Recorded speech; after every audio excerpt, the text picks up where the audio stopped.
At She Can, we tell women's stories. We profile women from all over the world and all walks of life to get those amazing tips and life hacks and just to listen to real women telling their real stories. And I'm really excited to have Aziza Sbaity today. Aziza, welcome to She Can. You're a Lebanese sprinter. You're the 100-meter Lebanese national record holder. You've done many world championships and you were born in Monrovia in Liberia, but you've moved to Lebanon when you were small and you are currently training for the Olympics in Paris. Tell us a little bit more about yourself. First of all, thank you so much for having me. It's a pleasure to be here today.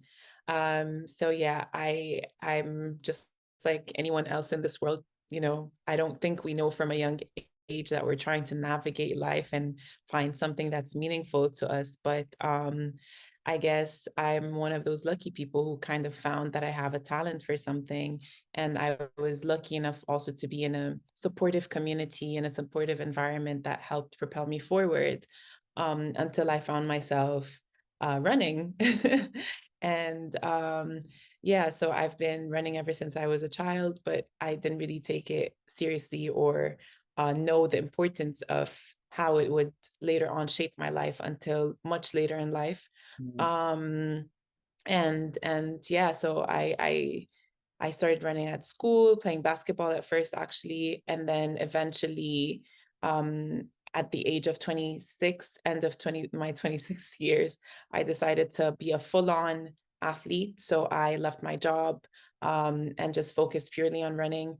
And ever since then, I've done this full time, and I think that's the best thing I've ever done in my life so far. Aziza, I love that because it's not a straight road, right? It's not that you were Mhm. spotted in school and you kept on and then you were running. And so tell us a bit more about that sort of non-linear journey and when you realized actually, or was it someone who motivated you to do it? How did you get to that point where you said, I'm putting it all in? Well, first of all, I think having to move from Liberia, my mom's Liberian, my dad's Lebanese, and my mom had moved to the US already ever since I was like 6 years old or 7 years old. And so I moved to Lebanon at the age of 12 with my stepmom because of a war that had started in Liberia, a civil war. Mm, My dad stayed back behind. He stayed behind in Liberia because his businesses were there. So I think moving to a new environment, even though I used to spend summers in Lebanon, but it was like, having to immerse myself in a whole new experience of being in a country that I wasn't too used to. mm, Um, so I was looking for something that would give me a sense of belonging, let's say, yeah, especially because, again, I was like maybe one of the only Black kids at school. yeah. So I did face a bit of challenges trying Mm, to find my group or find my community. And it was through sports that I actually found that.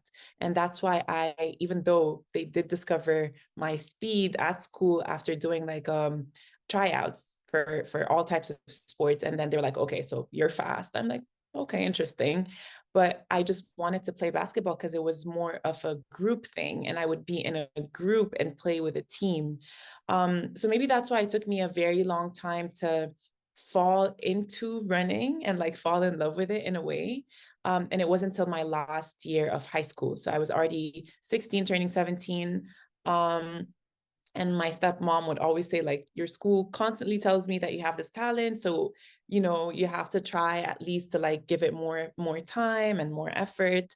And that's when I actually joined a club. So I wasn't just running for the school now. So I joined a club and I started training more and more. And that summer, which was my last summer in school, I got selected for the national team. mm, And that's where my journey actually began in terms of like being a sprinter and dropping basketball on the side and deciding to give it my all and represent my country. And I think because my first experience was actually joining the national team, and then we had a huge championship or games, actually, it's called Jeux de la Francophonie, and they were taking place in Beirut that year.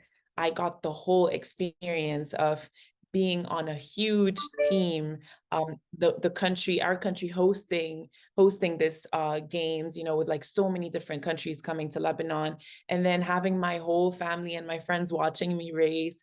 And it just gave me such a beautiful feeling. And I'm like, okay, I can see myself doing this, you know, more seriously and taking it further. So that's how my journey actually began. Lots of ups and downs, yeah, because in Lebanon we don't have a structure for sports, so it's not like you know what you're gonna do. I Mm, didn't have anyone to look up to and say like, oh, okay, so that's the road I can take, yeah. because I was like um trying to balance between my university studies, Mm, later on working full-time and actually training. mm, And I didn't know that I could actually you know, take this as a full-time thing, because it just, you don't get paid in Lebanon for running. You yeah. don't make money out of it. Mm, So that's why I took a risk. I say a risk at 26. I decided to leave, you know, the business world, because I studied business in university. I was working in marketing and business for like 7 years. And I'm like, I need to see how far I can go if I give everything to the sport. So I changed the club I used to train with, changed my coach. Even though I had broken the Lebanese record with my coach at first, and I went head on and just took this risk and just put it all out there. Aziza, so you alluded to that. It's very hard for someone in sports to make a living. How Mm. did you then manage to figure that out? I think, you know, I don't know if this is like a Paulo Coelho quote, but he says like, when you want something, the whole universe conspires with you to get it. And I feel like even though I didn't know where I would be heading or how I would be surviving, I feel like everything just started falling into place. So the new club that I joined and the new coach that I joined, actually, he had a setup for sports that was really amazing. So Mm, I found like, okay, so I could actually be working in the world of sports as well. And that's when I started working with an NGO that he had founded along with some other partners, and it's a sports NGO. mhm, And then I started working as a freelancer, or like, you know, whatever projects that came along, and I became like one of the ambassadors for the NGO. And then from there on, like, things just started opening up. So I started doing a master's in Olympic studies, which is based in Germany, in Cologne. um, and then eventually I also started working with so many other sports organizations. And then the work just started like piling up in a very good way, where I could balance still being able to train full time. So full time meaning like at least twice a day, every day, Monday to Saturday, with the competitions that come along and all of that. So, and then the next step, 2 years later, I moved to another club, and this club was actually paying now. So because of, you know, the results that I had been doing and winning the medals internationally and in Lebanon, clubs were stepping up and starting to realize that, okay, if we want this athlete to represent us, we might as well compensate them for that. And so things started changing. So other than the freelance jobs that I do and, you know, being sponsored by clubs, I had so many other sponsorship opportunities that were just opening up for me. And I feel like since 2018, 2019 till now, things have changed so much. And I'm just so grateful to be where I am today. Aziza, that's amazing. So, what would you say is your main motivator now that you have managed to do this full time and put all your eggs in this basket and really go for it? Um, First of all, first and foremost, I think I've been doing this for so long, but then again, it took me almost 15 years to win my first international Arab championship, for example, which was last year. And it took me 15 years to win the West Asian gold medal as well, which was also last year. And I'm already like, I'm 32 this year, so I was 31 last year. And I feel like I had so many bumps along the road and so many times where I'm like, okay, so maybe I should just quit. I should just stop, you know, with the injuries and so many setbacks and all of that. But I think the thing that's been motivating me the most is knowing that this is my passion, knowing that this is my calling in a way. And I do not want to ever live with regret. I want to see how far I can go with this gift that, you know, God or the universe or, you know, gave me and put there in me.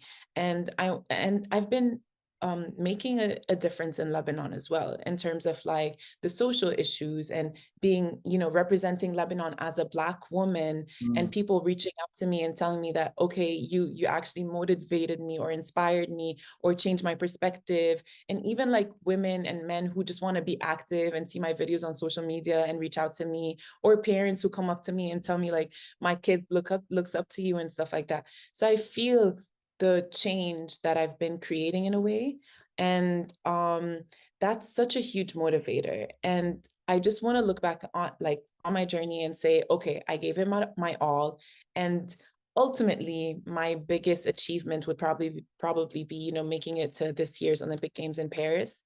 And I know it's not going to be an easy road. Nothing comes easy. Mhm. But I'm working really hard and trying my best to actually make it, just to like let it be the cherry on top of my career, let's say. Aziza, I love that because I often think that young people think that things happen overnight, and they Mm, don't. People take 10 years to write a book or 15 years to get to where you yeah, are. And so I love, and I think that's really important to say that yeah. these are journeys and you don't get to them overnight. Mm. Aziza, so tell us what the journey to the Olympics now is for you. What does that mean? I just got goosebumps just by hearing you say that. It's been a ride. It's been a very long road. I feel like this is my third time actually trying to make it to an Olympic game. So I've already failed twice, let's say. And I say fail, but they always help me bounce back and get back stronger. So the first time I actually thought that, okay, this is going to be easy. I know I can make it. Lebanon has a wild card for one guy and one girl, so a woman and a man. And back at that point, I was like, I knew I was going to be the top woman, but then some rules changed, and then they chose like the marathon runner instead of a sprinter for the first time in Lebanese history. So I'm like, oh, okay, so it doesn't come easy. And then the second time around, even though I was in top shape, I had broken the Lebanese record for like the third or fourth time already. And I was like really feeling that, okay, I could make it. Then Tokyo decides that they're no longer going to give two wild cards to countries that don't automatically qualify. It's going to be one person, either one male or one female. So again, finding myself in top shape, I'm like, okay, I guess this is not meant to be. And this time around, again, it's one person, just because the developmental aspect of track and field in Lebanon hasn't caught up with the rest of the world.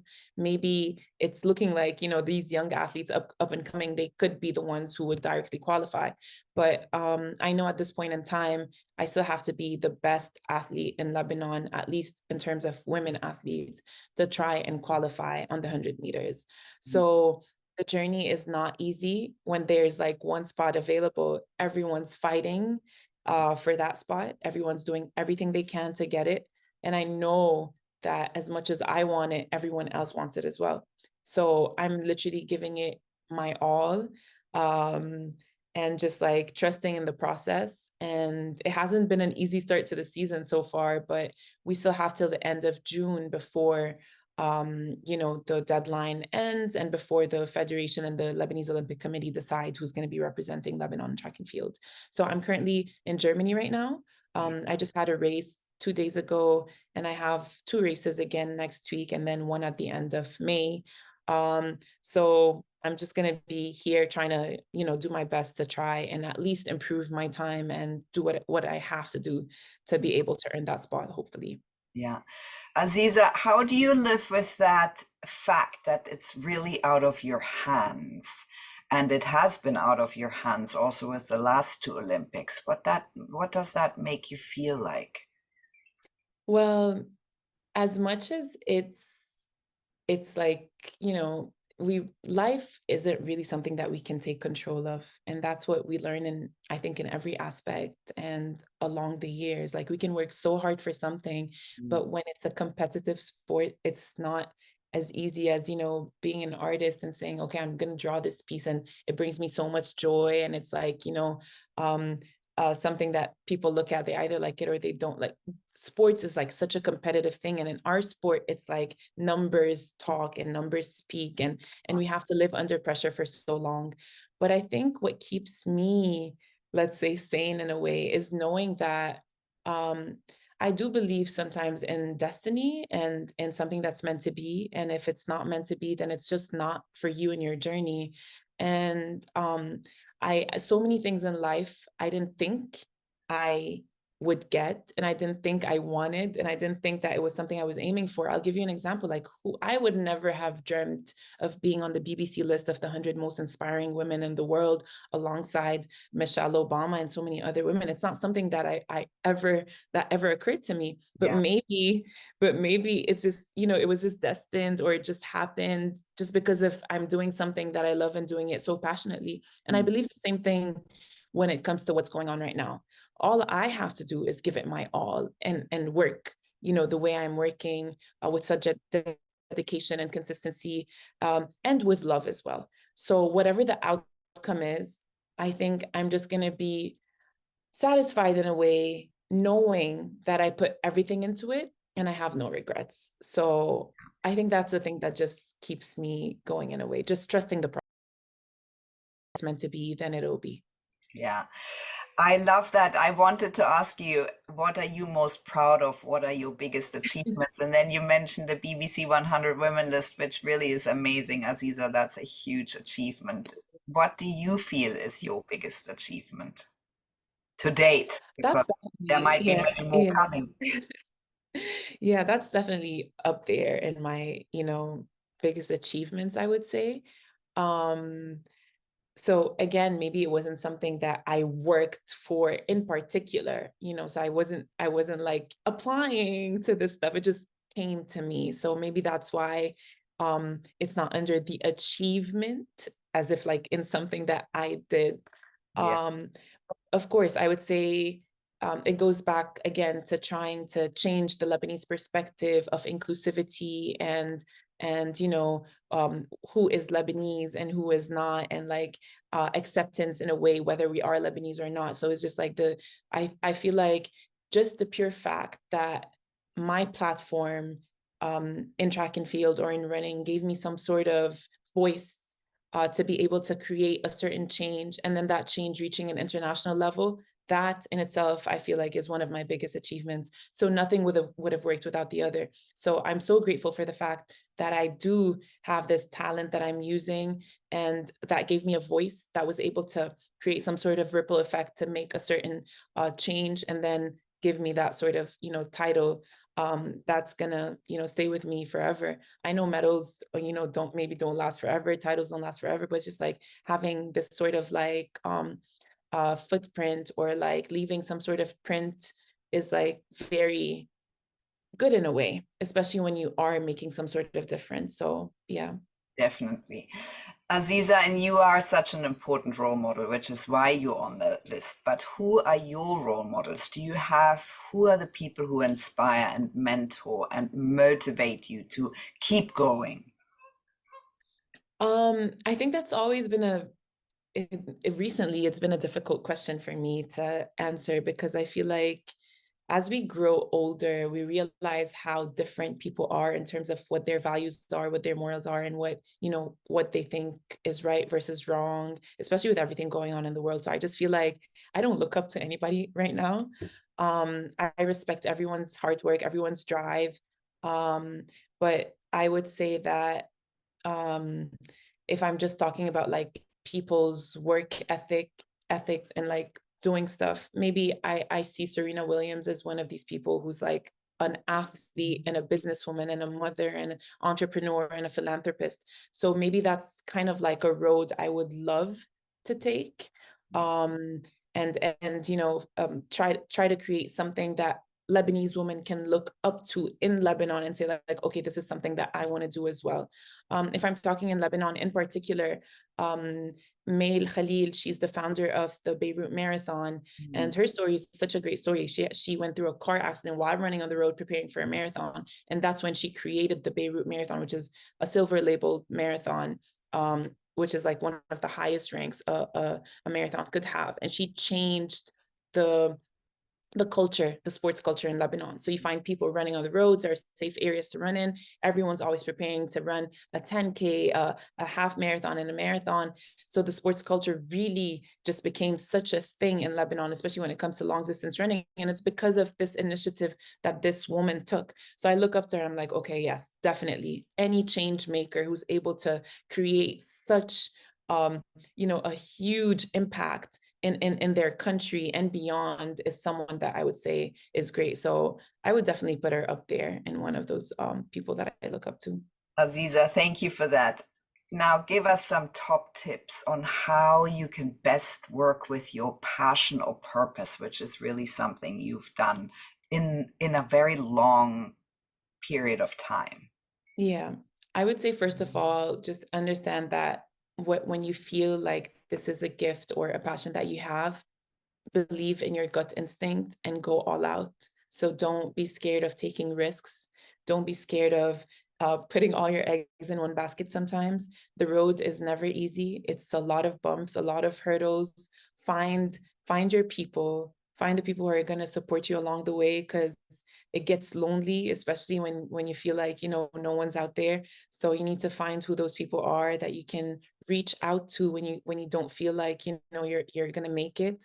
And yeah, just really believe in it because you never know the doors that can open. You could be reaching for something and then get something even bigger. So I would just say that, yeah, just as long as you're doing it with love and with passion, you're really gonna be surprised with what the universe is gonna offer you. Aziza, and I love that you have this capacity to trust the process, which you've alluded to various times, which I think is really something a lot of us lack because we always think we need to control it somehow. Mm, And when mm-hmm. you trust the process, things flow. And so I Yeah, think that's really a great piece to your journey. Aziza, so what are your goals, plans, your dreams? Paris, obviously. What yeah. else? So I feel like again, so many opportunities have opened up for me. So after Paris, I'm invited to speak at a panel for the World University Games in Croatia. And then I'm also invited for a TED Talk in Beirut. And I just feel like, there are so many things that are opening up for me in terms of like sharing this experience that I have. And I also got awarded a full scholarship from one of the biggest universities in Beirut. So I'm doing an MBA and finishing my master's in Olympic studies. So I just know, even though it's not clear in my mind where it's all going to lead me to, but again, trusting the process. You know what I mean? So Yeah. I know that it's going to eventually open up, but because right now my mind is so focused on this, just like one goal. When that's over, I think I'll be able to process life and process how things would continue. Yeah, but I hopefully I'll try to make as much of impact on my society and on my country and trying to make the sports culture even bigger. I feel like that's definitely something that I would love to do. Amazing, Aziza. I'm so grateful for this conversation. You're so inspiring. We are going to think of you and hold you in our thoughts and keep our fingers crossed for you and all the very best. Thank you so much, Stephanie.